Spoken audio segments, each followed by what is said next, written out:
We'll go ahead and get started with Stanford's press conference reminder. Please silence your cell phones, and then once you do get the mic to ask a question, give your name and affiliation. We'll start with a opening statement from Stanford head coach Jessica Allister, then go to questions for Stanford players Nigel Kennedy, and then Elena Vaughter after that, dismiss them, and then go back to questions for Coach Allister. So if you have an opening statement. Okay. Yeah, what a great season.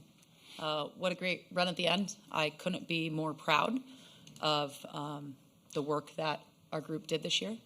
And I think when you take a look at where this program was when our fifth-year seniors came in and where this program is now, what Taylor Gendelsberger, Emily Young, and Emily Schultz gave to the program is just unbelievably amazing.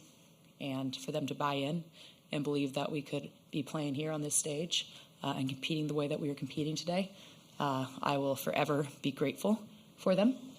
I think that could have been a championship game. I think that could be a championship best-of-3 series. But just incredibly proud of the work we put together, proud of these two women next to me, and it's just been a joy of a group to coach.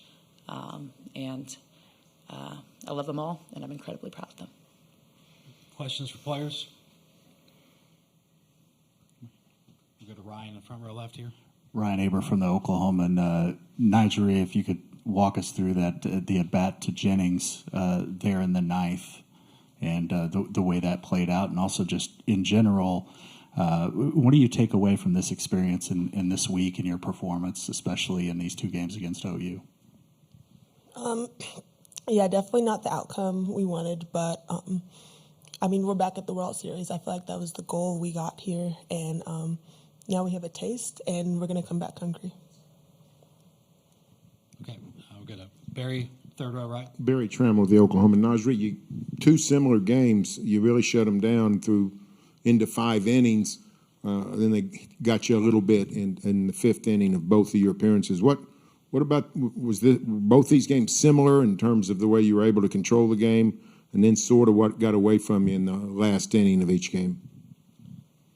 Yeah, I feel like the more hitters kind of see a pitcher, the more the odds could tip in their favor. But I feel like that's something to work on in the offseason, just getting stronger and just working on endurance. But more questions for players?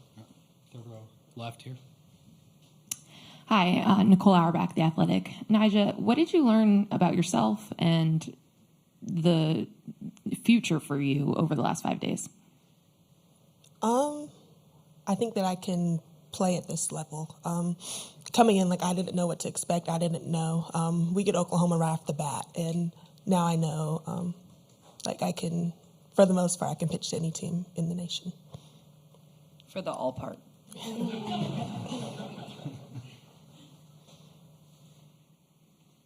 More questions for players? Go to Barry in the back.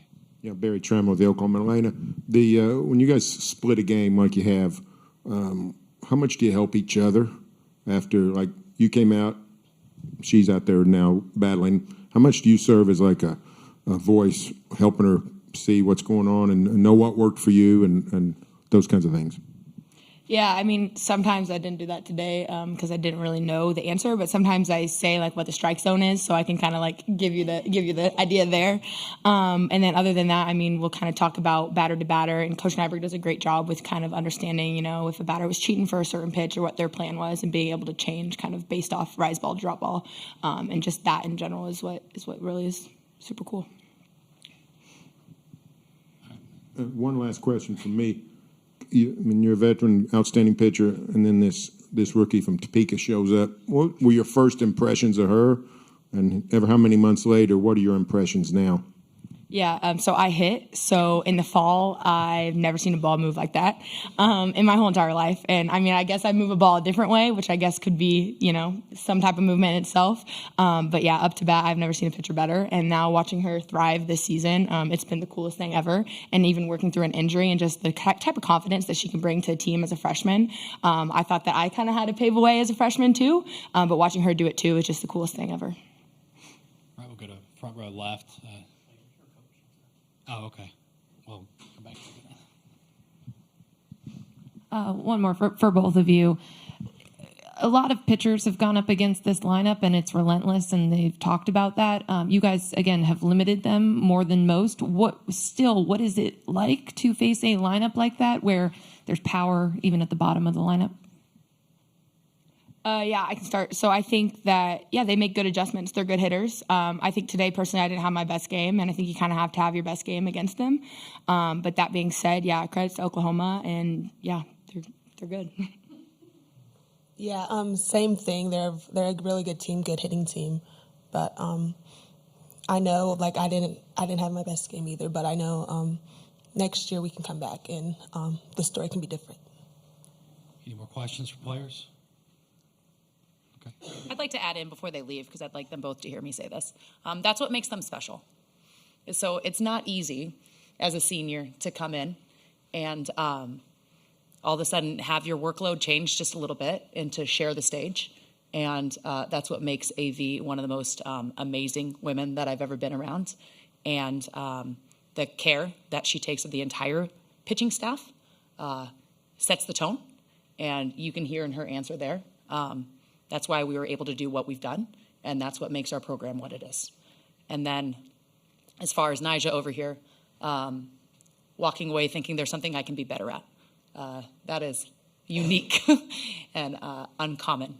And they are the backbone of our program, and I couldn't be more proud, not just of them all year, but their performance here and the people that they are. And you got a glimpse of it today. Thank you. Thanks, Elena. And Nyjah, you can take your name plates if you like as well. All right. Now back to Eric right here, front row, for questions. Eric Bailey with the Tulsa World. Of course, just want to ask you about the ninth inning decision to put Coleman on and get to Jennings, and just the outcome and the result of the play. Yeah, I think we'd make the same decision again. Obviously, hindsight's 20/20, and it didn't end up the way that we wanted it to, but we liked the matchup. And at this point, you can't be careful. You got to trust your gut and go with the best decision. So, Nyjah had been phenomenal against Jennings, and Nyjah said earlier, and she is too. I don't have the word, but she's not going to say that. That's a lot of at bats against a hitter. At some point the scales are going to tip. But just as gritty as she was tonight, I think it was the right call. Obviously, we didn't get the outcome we wanted. Stay on the front row right here to Eli. Eli Letterman, Tulsa World. Just following there, you're picking your poison between those two hitters. What within the matchup and with Nyjah made that the move you went with? Yeah, when we talked last time about how successful she's been against righties, and then how successful she'd been in the last two games. So, you're absolutely picking your poison. They're as good of a 1-2 punch as anyone. And we're just going to make decisions that we think put us in the best position to be successful. More questions for Coach Allister?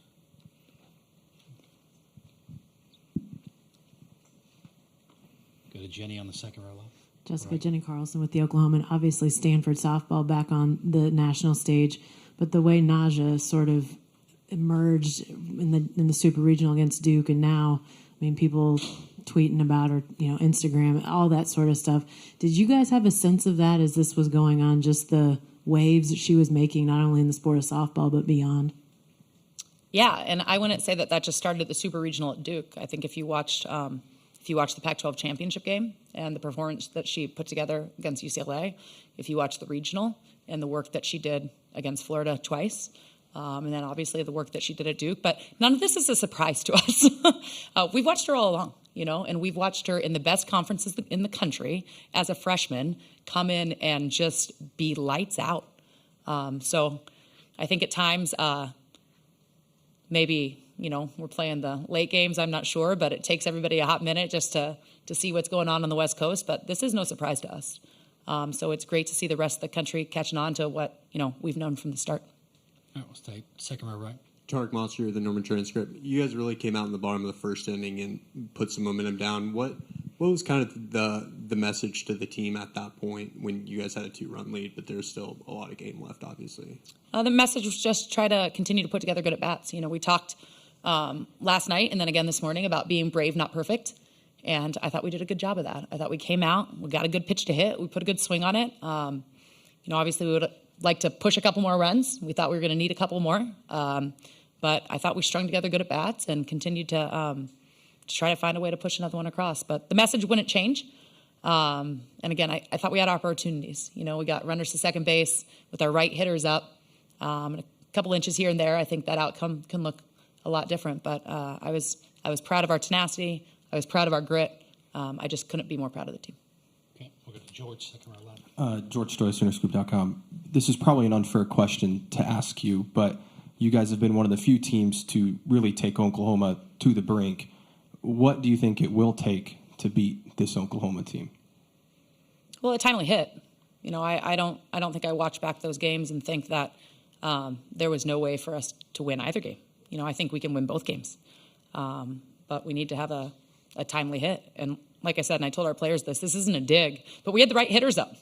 And in order to beat a team of that caliber, it's gonna take timely hitting. So I think we went toe-to-toe with them. I thought we played great games. And I think, like I said, an inch here, an inch there, that can be a very different outcome in both games. Go to Justin on the third row, right? Justin McLeod, extra inning softball. A little bit of a bigger picture question. When you came back to Stanford, you wanted to build it up, come back to the World Series. Well, now you've built it up. You're back at the World Series. I know right now in this moment, just after a loss, maybe not the best timing, but just for you, can you just quantify kind of realizing the first part of that goal of building Stanford back into a powerhouse program? It's great to be here, you know, and this is the goal, to be competing on this stage and to end your season one way or the next in Oklahoma City. You know, it's not how we wanted to end our season in Oklahoma City, and I think that is a really important piece. We didn't come here to lose, but the goal is to end your season in Oklahoma City and to get Stanford back here and to compete on this stage is very, very gratifying. You know, when I took the job because I believed that Stanford should compete for championships. There's a lot more that goes into that than just a belief. I'll say that our administration has been phenomenal and just jumped 2 feet in with what do you need for softball? Like, let's get after it. And part of my hiring process was a conversation with our athletic director, Bernard, in that if we're going to do this, let's do it. And this is what it looks like. And I think probably over the last 6 years, I have just gone back to him, and they've been all in. So the investment that the university has put into the program, I mean, we're building a $50 million stadium. I don't know if I'm allowed to say that or not, but here we are. It's going to be beautiful. And I'm thankful for that, because this doesn't happen without that. And you got to be in alignment with your administration. And, you know, Stanford's all in. So excited about the future. Excited about the educational opportunity that we can provide to our student athletes. Excited about the national platform that the Stanford brand gives student athletes. It's just a really magical place, and I'm really happy to be the leader of this program. All right, that'll wrap things up. Thanks, Coach Alice. Awesome. Thank you.